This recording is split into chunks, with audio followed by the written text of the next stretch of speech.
전화를 걸었습니다. 엄마, 나 멸치가 너무 먹고 싶어요. 멸치 좀 보내주세요. 여기는 한국 식당도 없어요. 멸치 좀 보내주세요. 그랬답니다. 엄마는 알았다 하고 시장에서 좋은 멸치를 사서 멸치 머리와 똥을 발라내고 딸에게 보내주었습니다. 그런데 소포를 받은 딸이 전화를 했습니다. 엄마, 어쩌자고 멸치 머리와 똥만 보냈어요. 엄마는 깜빡하고 열심히 발라놓은 멸치 몸통은 버리고 미국에 있는 딸에게 대신에 그 몸통 대신에 멸치 머리와 똥만 보낸 겁니다. 여러분, 우리가 인생을 살면서도 해야 할 중요한 것을 잊어버리고 필요 없는 것을 위해 수고하는 그런 사람이 있습니다.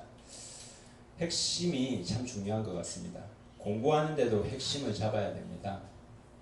그리스도인이 이 세상에 살면서 주님이 가르쳐 주신 핵심을 놓쳐서는 안 됩니다. 우리가 하나님을 할 때도 바로 알아야 할 것이 있습니다. 그것은 예수님께서 하신 사역의 핵심입니다. 오늘 보면은 예수님의 사역의 핵심에 대해서 우리에게 말씀하고 있습니다. 무엇을 하든지 핵심을 놓치면 안 됩니다. 오늘 보면은 예수님께서 혼자 기도하고 계실 때에 제자들이 함께 있었다라는 이야기부터 시작이 됩니다. 예수님께서 혼자 기도하셨다는 것은 무엇인가 중요한 일을 하시려고 했다는 의미입니다. 그리고 제자들이 함께 있었다는 것은 그 일이 제자들과도 관련이 있는 일이라는 것을 우리에게 말씀하고 있습니다. 예수님은 삶의 중요한 시기에 기도하셨습니다. 그렇게 아버지의 마음을 확인하셨습니다. 누가복음에 나오는 예수님이 하신 사역의 전반부를 보면 아주 놀라운 사역의 연속이었습니다. 바다가 잔잔해지고요, 사람의 질병들이 낫고 죽은 자가 다시 살아나고 5개의 떡과 2마리 물고기로 5,000명 이상의 사람들을 먹을 것을 먹는 그러한 기적이 일어났습니다. 제자들도 이러한 기적을 경험하면서 굉장히 흥분하기 시작했습니다. 그런데 그 시점에 예수님은 사역의 절정의 그 순간에 기도하셨습니다. 세상 사람들은 뭔가 풀리지 않을 때 기도하는데, 뭔가 잘 되지 않을 때 기도하는데, 예수님은 한창 잘 되고 있을 그때에 그 절정의 순간에 기도하셨습니다. 여러분, 우리도 절정의 순간에 기도할 수 있어야 됩니다. 우리 인생의 절정의 순간에 기도할 수 있어야 됩니다. 여러분, 일이 잘 되고 공부가 잘 되고 또 교회가 잘 되고 있을 때 기도해야 합니다. 12제자는 예수님께서 무엇을 위해 기도하셨는지 아주 궁금해했을 겁니다. 기도를 한 후에 예수님은 제자들에게 다음과 같은 질문을 하십니다. 사람들이 나를 누구라고 하느냐? 예수님이 이런 질문을 하신 것은 이유가 있습니다. 사람들이 어떠한 고백을 하는가에 따라서 하나님을 믿는 모습이 바로 드러나기 때문입니다. 만약에 우리가 예수님이 선생님이면 교회에 와서 목사님 지식을 좀 가르쳐 주세요, 그렇게 할 겁니다. 만약에 의사라고 생각하면 병을 고쳐달라고 할 것입니다. 예수님이 만약 교육 전문가이면 어떻게 자녀를 키워야 되는지 도와달라고 물었을 겁니다. 정치가이면 어떻게 정치를 해야 될지 가르쳐 달라고 했을 겁니다. 제자들은 다음과 같이 대답합니다. 세례자 요한이라고 합니다. 그러나 엘리야라고 하는 사람도 있고 옛 선지자 가운데 한 사람이 살아났다고 말하는 사람들도 있습니다. 이런 대답을 합니다. 어떤 사람은 세례 요한처럼 이 나라가 처한 모습을 비판하고 회개의 메시지를 주는 사람으로 인식했고, 어떤 사람은 엘리야처럼 어떤 기적을 일으키는 그런 분으로 생각했고, 또 어떤 사람은 구약의 선지자같이 하나님의 마음을 시대에 말씀하는 분, 대변하는 분으로 알고 있었습니다. 그러나 아직 예수님을 정확하게 알고 있지는 않았습니다. 사람들은요, 예수님을 과거의 인물과 비교해서 이해하려고 했습니다. 과거에 있었던 위대한 인물이나 선지자나 그와 비슷한 인물로 생각하고 있었습니다. 그러나 예수님은 세상에서 말하는 자신에 대한 의견에 대해서는 별 관심이 없었습니다. 이러한 이야기를 전해 들으신 예수님은 이제 제자들에게 핵심적인 질문을 던지십니다.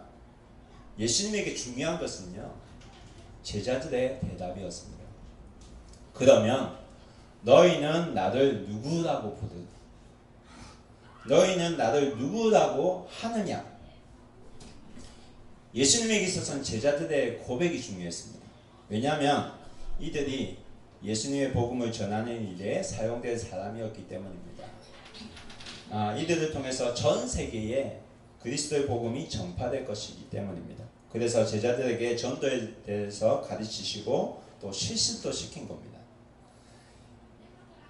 예수님께서는 남의 고백이 아니라 제자들 자신의 고백을 듣기 원하셨습니다. 여러분, 교회도 보면 자신의 신앙 고백 없이 교회에 나오시는 분들도 있습니다. 특히 남이 하니까 따라서 신앙생활 하시는 분들이 있습니다. 그러나 중요한 것은요, 자신의 고백이 있어야 됩니다. 우리 자신의 신앙 고백이 있어야 합니다. 로마서 10장 9절에서 10절까지 말씀입니다. 다 같이 읽어보겠습니다. 내가 만일 내 입으로 예수를 주로 시인하며 또 하나님께서 그를 죽은 자 가운데서 살리신 것을 내 마음에 믿으면 구원을 받으리라. 사람이 마음으로 믿어 의에 이르고 입으로 시인하여 구원에 이르리라. 아멘. 우리 모두 한 사람 한 사람이 예수님을 주로 시인하고 믿어가야 한다는 뜻입니다. 그렇게 해야지 여러분, 교회가 살아있을 수가 있습니다. 베드로가 대답합니다. 하나님의 그리스도 신이다. 하나님의 그리스도 신이다. 아주 간단하지만 정확한 신앙 고백이었습니다. 여러분, 그리스도라는 말은요, 기름 부음을 입은 자라는 뜻입니다. 구약 성경에서 기름 부음을 받은 자는 하나님께서 특별한 목적을 위해 성별한 사람을 말합니다. 마태복음에는 이 고백을 좀 풀어서 설명하고 있습니다. 주는 그리스도시요 살아계신 하나님의 아들입니다. 마태복음 16장 16절에서 17절 말씀 함께 보겠습니다. 시몬 베드로가 대답하여 이르되 주는 그리스도시요 살아계신 하나님의 아들이십니다. 예수께서 대답하여 이르시되 바요나 시몬아 내가 복이 있도다. 이는 내가 알게 한 이는 혈육이 아니요 하늘에 계신 내 아버지시니라. 아멘. 예수님은 베드로의 신앙 고백이 성령의 역사였음을 말씀하셨습니다. 여러분, 사람이 예수님을 누구인지 알게 되는 것은 하나님의 은혜로 알게 되는 것입니다. 여러분, 믿음의 고백은 성령님의 도움 없이는 할 수 없는 일입니다. 세상에 성령의 도우심 없이 예수님을 알고 또 믿고 고백할 수 있는 사람은 아무도 없습니다. 그래서 사도 바울도 다음과 같이 우리에게 말씀합니다. 고린도전서 12장 3절 말씀입니다. 그러므로 내가 너희에게 알리노니 하나님의 영으로 말하는 자는 누구든지 예수를 저주할 자라 하지 아니하고 또 성령으로 아니하고는 누구든지 예수를 주시라 할 수 없느니라. 여러분, 정말 예수님을 믿을 것 같은 분인데 그렇게 보이는데 예수님을 믿으라고 권하면 안 믿는 분도 있습니다. 그런데 정말 이 사람은 아닌 것 같은데 권면을 하면 예수님 받아들이는 분이 있습니다. 사랑하는 여러분, 우리가 예수님 믿는 것은 우리의 지식이나 지혜로 된 것이 아닙니다. 바로 성령의 역사입니다. 이 귀한 믿음의 선물을 받으신 것에 대해서 감사하실 수 있기 바랍니다. 세상 사람들이 뭐라고 했던지 간에 예수님은 너희는 나를 누구라 하느냐고 물으셨습니다. 그런데 예수 그리스도에 관한 신앙 고백이 참으로 중요하지만 이 고백은 우리의 입술만의 고백으로 끝나서는 안 됩니다. 고백에는 반드시 책임이 따릅니다. 고백은 진실하고 진실한 고백은 그 고백이 삶으로 나타나야 합니다. 삶과 고백이 따르면 아무 소용도 없습니다. 그래서 예수님은 베드로의 이러한 신앙 고백을 들으신 다음에 예수님 자신이 지실 십자가에 대해서 그리고 제자들이 지고 주님을 따라가야 할 십자가에 대해서 설명을 하십니다. 이것은 십자가를 지는 삶이 따라가야 한다는 것을 우리에게 말씀하고 있습니다. 누가복음 9장 21절에서 22절까지 말씀을 함께 읽겠습니다. 시작. 경고하사 이 말을 아무에게도 이르지 말라 명하시고 이르시되 인자가 많은 고난을 받고 장로들과 대제사장들과 서기관들에게 버림받아 죽임을 당하고 제3일에 살아나야 하리라 하시고. 예수님은 당시에 예수님을 아는 사람들이 아주 흥분된 상태에 있다는 것을 알고 계셨습니다. 특히 5개 떡과 2마리 물고기로 5,000명을 먹이신 사건 이후에 세상 사람들뿐만 아니라 제자들까지도 메시아에 대한 오해를 가지고 있었다는 것을 알고 계셨습니다. 그 당시에 유대인들은 정치적으로 로마의 압제에서 자신들을 해방시켜줄 그러한 메시아를 기대했고, 경제적으로도 자신에게 번영을 가르쳐다줄 그러한 메시아를 기대하고 있었습니다. 그래서 예수님은 구약에 예언된 그 메시아라는 사실은 틀림이 없지만 사람들이 생각하는 정치적이고 경제적인 메시아는 아니라는 것을 여기서 분명히 하신 겁니다. 그래서 경고도 아무에게도 이르지 말라고 하시고 제자들만 따로 부르셔서 십자가의 죽음과 부활에 대해서 말씀하십니다. 이 말씀은 예수님께서 처음으로 제자들에게 자신이 당하실 순환에 대해서 말씀하시는 부분입니다. 예수님은 로마로부터 정권을 빼앗기 위해서 오신 주님이 아닙니다.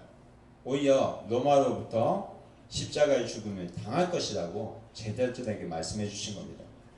그런데 이것은 무기력하게 그냥 내가 당하는 것이 아니라 하나님의 계획 안에서 내가 그렇게 되어야 한다는 말씀입니다.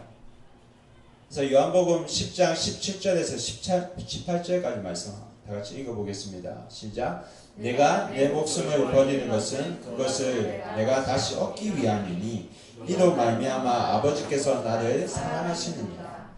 이를 내게서 빼앗는 자가 있는 것이 아니라 내가 스스로 버리노라. 나는 버릴 권세도 있고 다시 얻을 권세도 있으니 이 계명은 내 아버지에게서 받았노라 하시니라. 여러분, 예수님께서는 로마를 얻을 수 있는 권세가 있었음에도 불구하고 스스로 버린다고 말씀하셨습니다. 다시 말하면 힘이 있었음에도 불구하고 그것을 사용하지 않으셨다는 말씀입니다. 왜냐하면 그것이 하나님의 뜻이었기 때문입니다. 십자가의 길 위에는 우리를 구원할 방법이 없었기 때문입니다. 예수님께서는 십자가에 달려 돌아가셨습니다. 하나님께서는 죄에 빠진 우리를 사랑하셔서 우리를 구원하시기 위해서 아들 독생자 예수를 십자가에 달려 돌아가시게 하셨습니다. 여러분, 그 정도로요 우리의 죄의 문제는 아주 심각합니다. 죄에 대해서 심각성을 모르는 분들이 있습니다만 이 죄는 우리가 말하는 도덕법을 기준해서 말하는 법이 아닙니다. 이 죄는 하나님의 법을 기준해서 우리에게 말씀합니다. 성경에는 음욕을 품는 자마다 다 가늠한 자라고 말씀합니다. 또한 형제를 미워하는 것도 살인한 것과 마찬가지라고 말씀합니다. 이 법에 비춰보면요 우리 모두는 이 세상에 있는 사람 모두는 죄인입니다. 죄는 십자가에 달려가신 예수 그리스도의 보혈의 피 위에는 해결할 수 있는 방법이 없습니다. 하나님께서는 거룩하신 분이기 때문에 이 죄를 해결하기 위해서 독생자 아들 예수님을 우리에게 보내신 겁니다. 그리고 이 땅에서 십자가의 길을 걷게 하신 겁니다. 그리고 십자가에 달려 돌아가신 후에 3일 만에 부활하셔서 죄의 권세를 이기셨습니다. 십자가에서 승리하셨습니다. 그 예수님은 우리에게도 우리가 지어야 할 십자가에 대해서 말씀하셨습니다. 그래서 누가복음 9장 23절은 우리가 이 땅에서 승리하기 위해서 반드시 기억해야 할 중요한 말씀입니다. 우리 함께 보겠습니다. 누가복음 9장 23절 말씀 시작. 또 우리에게 이르시되 아무든지 나를 따라오려거든 자기를 부인하고 날마다 제 십자가를 지고 나를 따를 것입니다. 여러분, 이 간단한 구절 속에 우리가 이 땅에서 승리할 수 있는 삶의 비결이 다 들어 있습니다. 첫 번째는요, 예수님이 자기 십자가를 지고 나를 따를 것이니라 라고 말씀하셨는데, 이는 우리 그리스도인의 삶은 바로 주님을 따라가는 삶이라는 것을 말씀해 주고 계십니다. 주님을 따른다는 것은 주님을 본받는 것을 말합니다. 예수님처럼 생각하는 것이고요, 말하는 것이고 예수님처럼 행동하며 사는 것입니다. 그리고 두 번째는 주님을 따를 때는 자기 자신을 부인해야 할 수 있다는 겁니다. 이 말은 내 인생을 움직이는 주체가 내가 아니다. 이제 예수님이 되는 것을 말합니다. 다른 말로 하면 내 욕심을 버리는 겁니다. 내가 주님에게 지는 겁니다. 내 인생의 주도권을 주님께 내어드리는 겁니다. 내가 이제까지 결정해온 그 결정권을, 인생의 결정권을 이제는 주님의 생각은 어떠하신가 하고 먼저 물어보고 결정하는 겁니다. 그래서 내 결정을 따르지 않고요, 하나님의 기쁘신 일을 해가는 것입니다. 이제 더 이상 내가 주인이 아닌 겁니다. 그러므로 자기 욕심이나 영광을 위해서 살지 않습니다. 옛사람을 버리고 새 사람이 되는 겁니다. 그렇게 될 때 주님께서 우리 지켜주실 겁니다. 세 번째로는 우리가 날마다 져야 하는 십자가가 있다는 겁니다. 날마다. 예수님은 우리를 구원하시기 위해서 단 한 번에 나무 십자가를 지시고 거기에 달려 죽으셨다가 3일 만에 부활하셨습니다. 그런데 우리가 지어야 할 그 십자가는 날마다 져야 한다는 겁니다. 이것은 무엇을 의미합니까? 신앙생활에 있어서 승리하는 것은 단 내가 한 번 예수님 믿기로 결정함으로써 완성되는 것이 아니라 날마다 자신과의 싸움이 있다는 것을 우리에게 말씀하는 겁니다. 이것은 하루아침에 된다는 말이 아닙니다. 내 안에 마음의 여유가 있을 때 하라는 말이 아닙니다. 날마다 해라는 말입니다. 왜냐하면요, 우리의 영성은 순식간에 무너질 수 있습니다. 여러분, 믿음의 사람 다윗도 자신의 군사들을 전쟁터에 보내놓고 자신은 낮잠을 자고 일어나서 죄를 짓습니다. 방심한 틈에 죄를 짓는데 그 결과 남의 아내였던 바세바를 보고 범죄합니다. 그 결과로 어떻게 됩니까? 아들 압살롬으로부터 반역을 당하고 칼이 그 집안을 떠나지 않는 그런 아픔을 경험합니다. 여러분, 베드로전서 5장 7절에서 9절까지 말씀을 함께 읽어보겠습니다. 너희 염려를 다 주께 맡기라. 이는 그가 너희를 돌보심이라. 근신하라, 깨어라. 너희 배전마귀가 우는 사자같이 두루 다니며 삼킬 자를 찾나니 너희는 믿음을 굳건하게 하여 그를 대적하라. 이는 세상에 있는 너희 형제들도 동일한 고난을 당하는 줄 알라. 여러분, 지금도 마귀는 삼킬 자를 찾아다니고 있습니다. 그래서 우리는 믿음을 굳건히 해서 날마다 대적할 수 있어야 됩니다. 그러나 여러분, 염려는 하지 마십시오. 예수님이 여러분과 함께 하십니다. 베드로전서 5장 10절 말씀도 우리가 함께 읽겠습니다. 시작. 모든 은혜의 하나님 곧 그리스도 안에서 너희를 부르사 자기의 영원한 영광에 들어가시 하시니가 잠깐 고난을 당한 너희를 친히 온전하게 하시며 굳건하게 하시며 강하게 하시며 너를 견고하게 하시라. 사랑하는 여러분, 예수님을 따라가며 받는 고난은 이 세상에서 우리가 잠깐 받는 고난입니다. 우리가 예수님을 따라 십자가의 길을 걸을 때에 예수님은 우리를 온전하게 하시고 굳게 하시고 우리를 견고하게 하실 것입니다. 그래서 방심하지 말고 날마다 우리가 십자가를 져야 됩니다. 이 일을 감당할 수 있도록 하나님께서는 우리에게 선물을 주셨습니다. 그 선물은 공동체입니다. 마태복음 18장 28절에 이런 말씀이 있습니다. 함께 읽겠습니다. 두세 사람이 내 이름으로 모인 곳에는 나도 그들 중에 있느니라. 여러분 먼저 가정 안에서 부부가 그렇게 할 수 있도록 서로 붙잡아 줄 수 있어야 합니다. 교회 안에서 우리가 이러한 십자가를 서로 같이 쥐고 갈 수 있도록 서로 격려해 줄 수 있어야 됩니다. 서로를 붙잡아 줄 수 있어야 됩니다. 그래서 기도도 일주일에 한 번 교회에 나왔을 때 하는 것이 아닙니다. 예수님처럼 날마다 기도해야 하는 것입니다. 특히 혼자 있을 때 기도해야 합니다.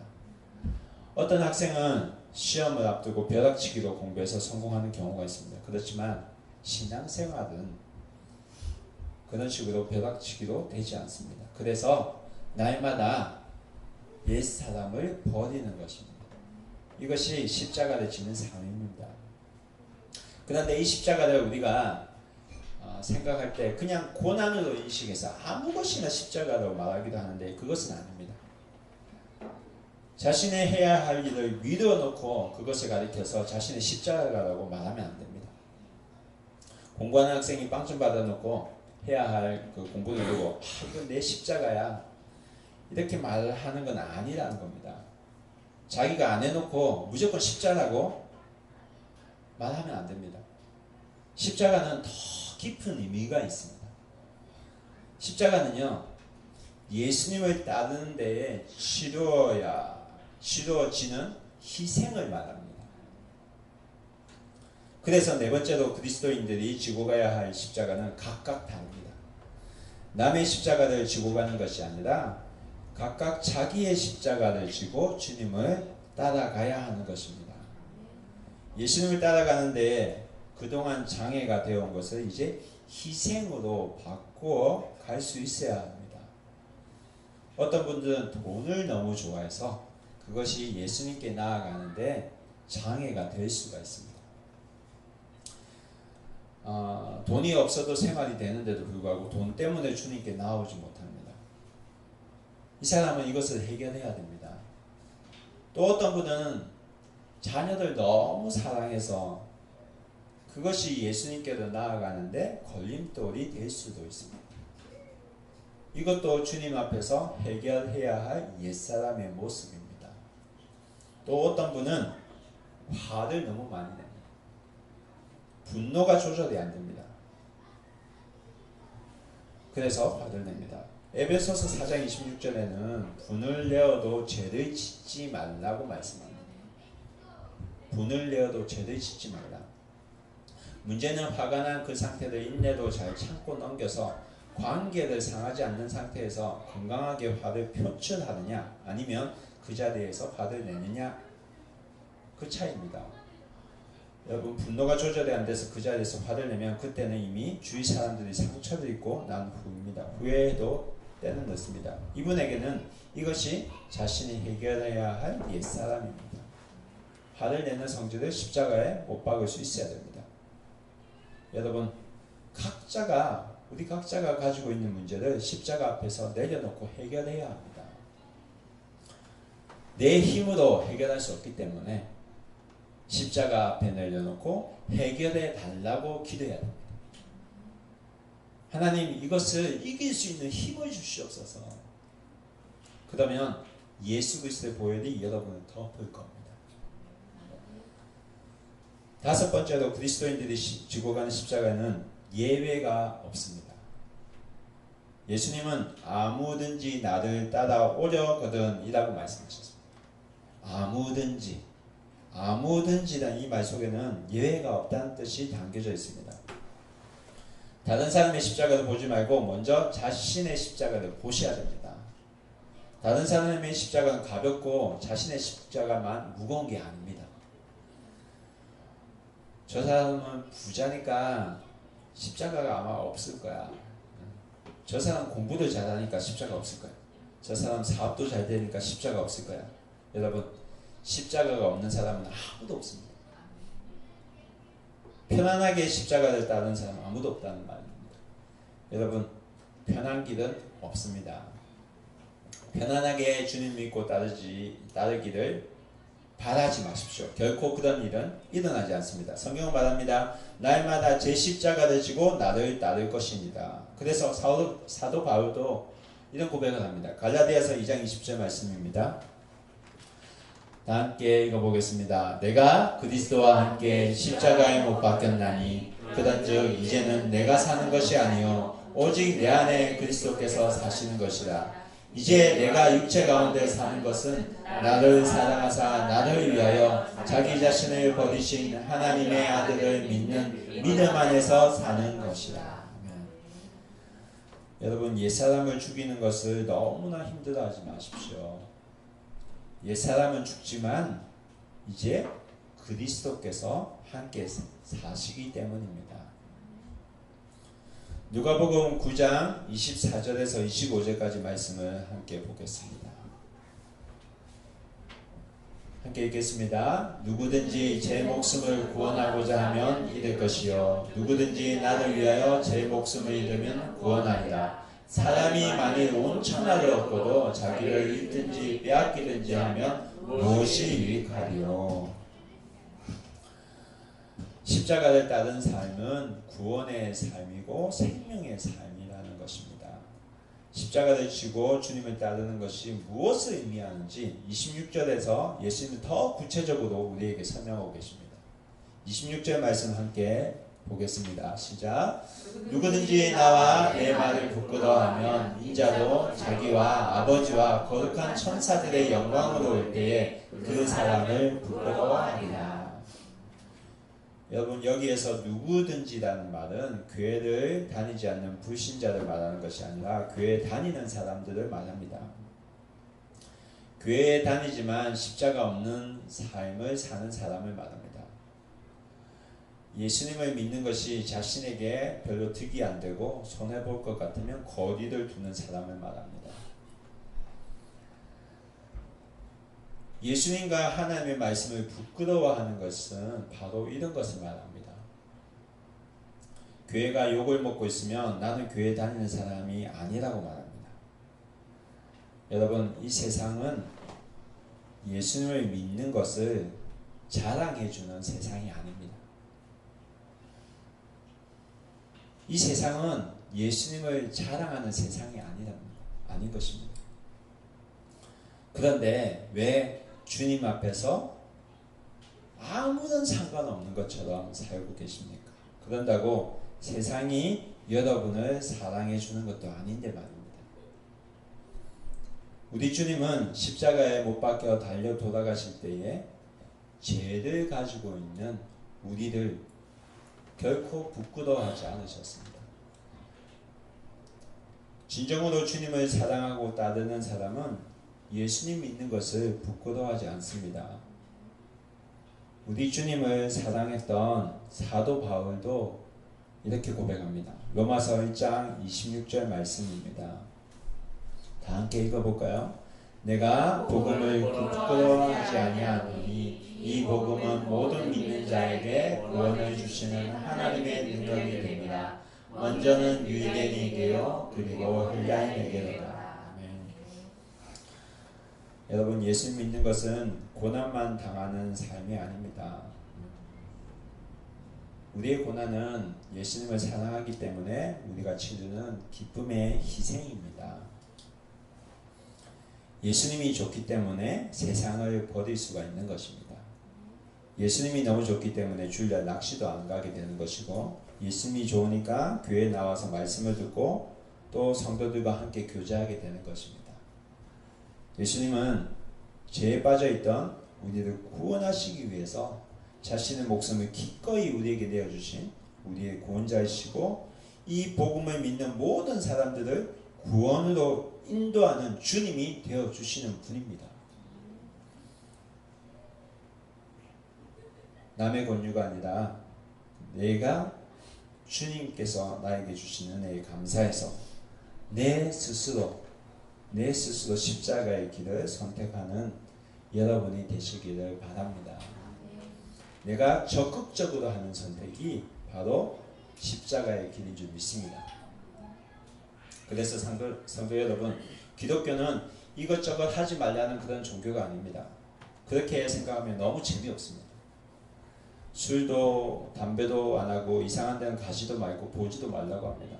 그러나 내가 즐기던 것을 포기하는 것은, 내가 즐기고 있던 것을 포기하는 것은 우리가 최고의 식품을 먹기 위해서 우리가 불량식품을 버리는 것과도 같습니다. 십자가를 지는 것은 죄를 버리는 것입니다. 그리고 그 버려진 곳에 예수님을 채워가는 겁니다. 그래서 이전에는 내가 모든 것을 결정했다면 이제부터는 주님과 함께 생각하고 결정권을 주님께 내어드리는 것입니다. 사랑하는 여러분, 예수님께서 우리에게 주신 은혜는 결코 값싼 은혜가 아닙니다. 값비싼 은혜입니다. 하나님의 아들 예수 그리스도가 십자가에서 우리를 대신해서, 모든 인류를 대신해서 저주스럽던, 당시에 저주스럽다고 했던 그 십자가의 죽음을 택하셨습니다.